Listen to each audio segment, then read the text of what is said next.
মাননীয় ট্রাইব্যুনাল যে রায় দিয়েছে সে রায়টাকে মেনে নিয়ে আমার বক্তব্য হলো এই যে এই রায়টা ভিন্নভাবে হইলেও হইতে পারত, হয়নি, যেটা আমার বিপক্ষে গিয়েছে।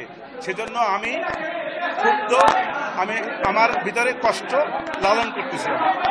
এর বাইরে আমার কিছু বক্তব্য নেই, আপনার করার সুযোগ নাই। আমি তো কষ্ট পাচ্ছি। আপনার মুখে হাসি দেখা যাচ্ছে।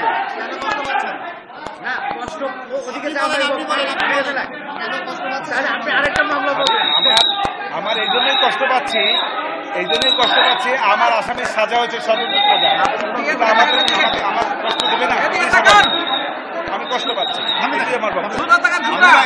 আর আমার পক্ষে এই মামলায় কোনো এপিল করার সুযোগ নাই যতক্ষণ পর্যন্ত আমার ক্লায়েন্টরা এসে মাননীয় ট্রাইব্যুনালে সারেন্ডার করবেন অথবা তারা কোনোভাবে গ্রেপ্তার হবেন। এর আগ পর্যন্ত কোনো এপিলেট ডিভিশনে যাওয়ার আর কোনো সুযোগ নেই। আপনারা তো দেখেছেন যে আমাকে রায়ের কপিও মাননীয় ট্রাইব্যুনাল দিবে না বলেছে।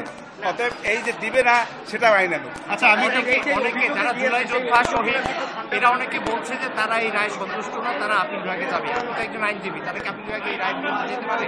কারণ তারা সাক্ষী দিয়ে এই মামলার অংশ হয়েছে। কার বিরুদ্ধে যাবে আমি তো বললাম, যেতে পারে শুধু ইয়ের বিরুদ্ধে, চৌধুরী আব্দুল রহমান।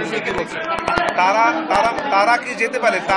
যারা তাদের পক্ষে মামলা করেছে তারা যেতে পারবে, তারা তাদেরকে বলতে পারবে যাওয়ার জন্য, অধিকার তো তাদের আছে। অনেকগুলো যুক্তি তুলে ধরেছেন এই মামলায়।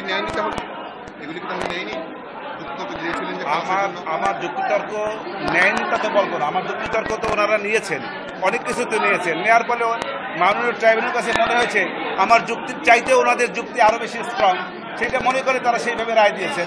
অথবা আমারটা নেয়নি এটা আমি বলবো। আপনি যে সমস্ত যুক্তি দিয়েছেন আমি তো বলেছি এই রায়ে আমি কষ্ট পাচ্ছি।